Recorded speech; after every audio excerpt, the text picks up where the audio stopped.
3 days after we buried Grandpa, Dad called a family meeting. He sat at the head of the dining table. My brother sat to his right, smirking. Dad slid a manila folder across to my brother. The house. The cabin. The accounts. Everything.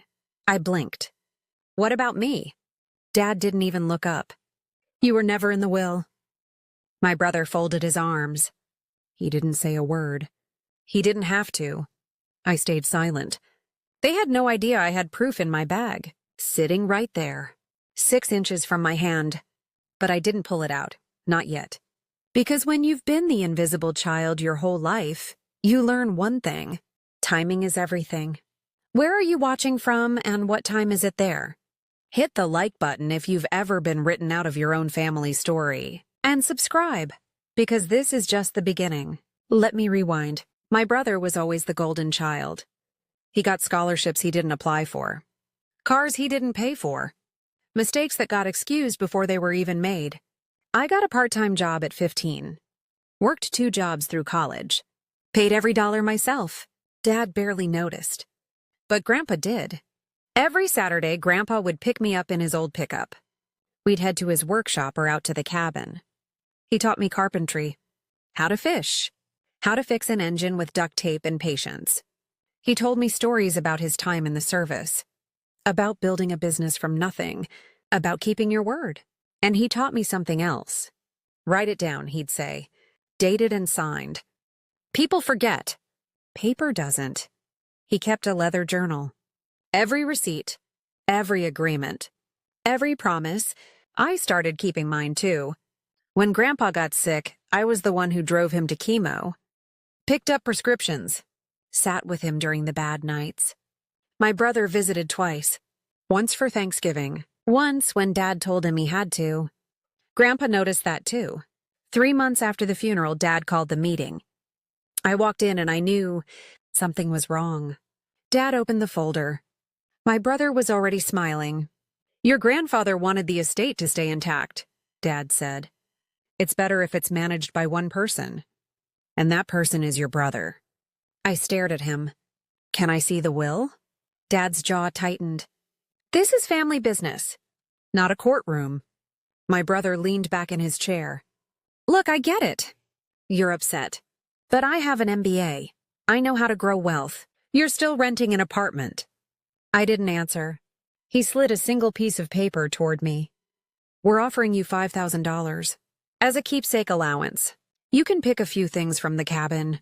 $5,000. Grandpa's estate was worth over $1 million. The house alone was $400,000. I don't want a keepsake allowance, I said. I want to see the will. Dad stood up. Don't make this ugly. You have 48 hours to accept the offer. After that, nothing. My brother didn't even look at me. Clock's ticking, he said. I walked out. I didn't slam the door. I didn't yell. I just left. But inside, I was already planning. I called 2 estate attorneys the next morning. Same answer from both.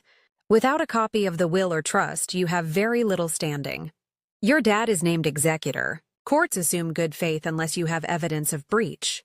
I checked the county recorder's office online. Nothing had been filed yet. I felt trapped. That night, I couldn't sleep. I kept replaying the meeting. Dad's face. My brother's smirk. And then I remembered something. The last time I saw Grandpa in the hospital. He could barely speak, but he grabbed my hand, squeezed it. He whispered, "Check the oak desk." I thought he was confused. Medication talking. But what if he wasn't? I drove to Grandpa's house that night. It was almost midnight. Dad had already changed the locks on the front door. But I still had the key to the workshop. I parked a block away, walked up the gravel drive, unlocked the side door. Inside that workshop, everything changed. The oak desk sat in the corner. Tools hung on the walls. Everything smelled like sawdust and oil. I opened the top drawer. Nothing. Second drawer. Old receipts. Instruction manuals. Then I saw it. The drawer bottom didn't sit flush. I pulled the drawer all the way out. Felt underneath. There was an envelope. Taped to the false bottom. I peeled it free. Inside was a document. Stapled, notarized, Trust Amendment. Signed 8 months ago, 2 months after Grandpa's diagnosis. I read it 3 times. I hereby revoke all prior designations of executor and beneficiary distribution. The estate shall be divided equally, 50% to each grandchild. I further appoint an independent trustee, not a family member, to administer distribution. Dated. Witnessed by 2 people I didn't recognize. Notary seal intact. Grandpa had updated the trust. He'd split it 50-50, and he'd made sure Dad couldn't control it. I pulled out my phone, photographed every page, time-stamped. Then I looked back in the envelope. That wasn't all. I sent an email at 7 a.m. the next morning. To Dad, CC my brother. Subject line, we need to talk. I found Grandpa's trust amendment. I attached a photo of the first page. Dad called me 4 minutes later. Where did you get that? Grandpa's workshop, where he told me to look. That document is invalid. It was never executed. You're making a huge mistake. It's notarized, Dad. Witnessed. Signed. He hung up. By noon, my brother had listed the cabin for sale. By the end of the day, he'd transferred 2 of Grandpa's vehicles into his name. They were liquidating. Fast. The 48-hour deadline passed. That evening, I got a certified letter. From a lawyer I'd never heard of. Cease and desist. Accusing me of trespassing on estate property. Theft of estate documents. Threatening to pursue criminal charges if I didn't return all stolen materials within 72 hours. Then Dad called my aunt, my uncle, cousins I hadn't spoken to in years. He told them I was trying to steal the inheritance, that I was dishonoring Grandpa's memory. The cabin closing was scheduled for 10 days out. I didn't reply to the letter. I went back to the envelope. There was a second document inside. Handwritten. Grandpa's handwriting. I'd know it anywhere. Dated 2 weeks before he died. It was a letter, to me. If you're reading this, your father tried something. I told him about the amendment in person. He fought me on it. Said your brother deserved it all. Said you didn't need it. I refused. This is my decision. Not his. If he tries anything, contact this attorney. A name, a phone number. She already knows. I briefed her months ago. I kept reading. I love you both, but fairness matters. You were there. You showed up. That's worth more than a degree. I had to sit down. Then I saw the third item. A receipt, printed from the bank. Safe deposit box access log. The day after Grandpa's funeral, Dad had visited the box. Alone. No cosigner. No witness. That's when he took the original trust amendment. This wasn't a mistake. It was theft. I needed to understand why. So I did what Grandpa taught me. I looked up the records. Public records. Court filings. Liens. Dad's business had 2 liens against it. $87,000. Another $34,000 from a credit judgment. His house had a second mortgage I didn't know about. And my brother? His MBA came with $180,000 in private student loans, co-signed by Dad. The estate was worth $1.2 million. If my brother inherited it all, Dad could manage it. Pull liquidity. Pay off the liens? Cover the loans. A 50-50 split with an independent trustee? That killed the plan. Dad couldn't touch it. My brother would get his half, but Dad wouldn't see a dime unless my brother chose to give it. I sat there staring at the numbers. I didn't feel angry. I felt sad. He chose money over honesty. Over me. Over what Grandpa wanted. But now I knew exactly what I had to do. I called the attorney Grandpa named in the letter. She answered on the second ring. I was wondering when you'd call, she said. She was a probate specialist. Grandpa had met with her 6 times over the last year. She already had copies of everything. The amendment. The letter. Even a signed affidavit from the notary. Your grandfather knew this might happen, she said. He prepared for it. I paid the retainer that afternoon. She drafted an emergency motion that same day. Motion to freeze all estate assets. Motion to remove Dad as executor for breach of fiduciary duty. Attached exhibits. The trust amendment. The letter. The bank access log. She also attached the recorded deed. The cabin was titled in the trust. My brother had no authority to sell it. The hearing was set for 6 days out. I didn't post on social media. I didn't call my family. I didn't argue. I just waited. The attorney sent one line in her final email. "We have everything we need." Thursday, 9 a.m. County Probate Court. I didn't tell them I was coming. The probate courtroom was small, quiet, wood paneling, a single judge's bench. Dad and my brother walked in at 8:55. Their lawyer carried a thin folder. They were expecting a quick dismissal. Then I walked in.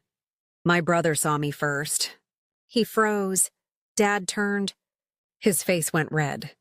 The bailiff called the case. The judge reviewed the motion. She didn't look up for 2 full minutes. Then she nodded to my attorney. "Proceed." My attorney stood, calm, professional. "Your Honor, we have 4 exhibits.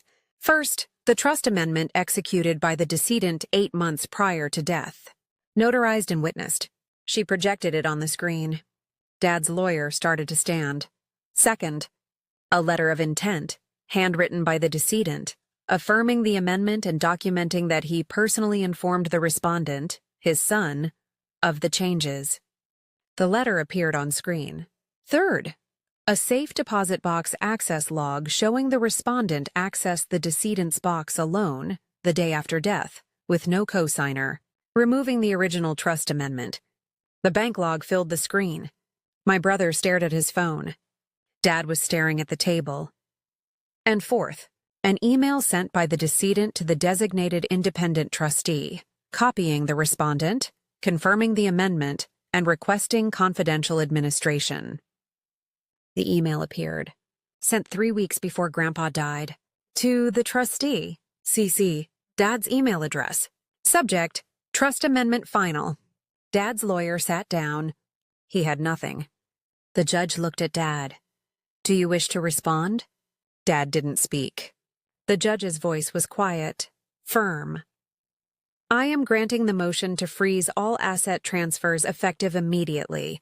The cabin sale is voided.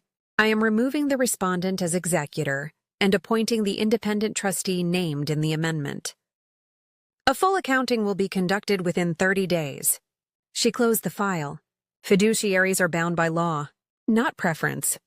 I stood up, walked out. I didn't wait for them in the hallway. The independent trustee conducted a full audit over the next month. Everything was accounted for.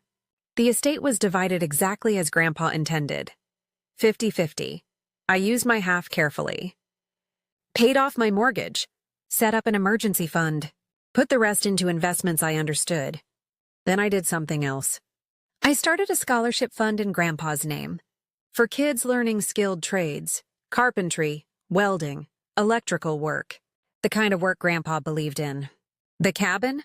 I donated it to a veterans retreat nonprofit. Grandpa was a vet. He would have loved that. They put a plaque by the door with his name. My brother kept his half of the estate. But without Dad managing it, he couldn't pull the liquidity Dad needed. He sold most of it. Paid off his loans. Moved 2 states away. We haven't spoken since the hearing. Dad lost the executor fees he'd planned on. He faced no criminal charges. The court didn't pursue it. But he lost something bigger, control, and the family's trust. I set a boundary. No contact for 1 year. If he wanted reconciliation after that, he'd need to go to therapy and take accountability. He sent one apology email. I read it. I didn't reply, not yet. Some wounds need time. I started going to therapy myself. Learning how to set boundaries without guilt. How to honor someone's memory without carrying their pain. Grandpa taught me to write things down, to keep records, to show up. That habit saved everything. Not just the inheritance, my integrity, my peace. I learned something in that courtroom. Silence isn't weakness. Documentation is power. And family titles don't erase fiduciary law. Grandpa didn't leave me money because he felt sorry for me. He left it because I showed up. Because I cared. Because fairness mattered to him. And now it matters to me too. So here's my question for you. Have you ever had to choose between family and fairness? What would you have done in my position? drop a comment. I read every one, and if this story meant something to you, subscribe. Hit the bell. We're just getting started. One last thing. This is a fictionalized dramatization for entertainment purposes. It is not legal or financial advice. If you're facing an estate dispute, talk to a licensed attorney in your area. Thanks for watching. I'll see you in the next one.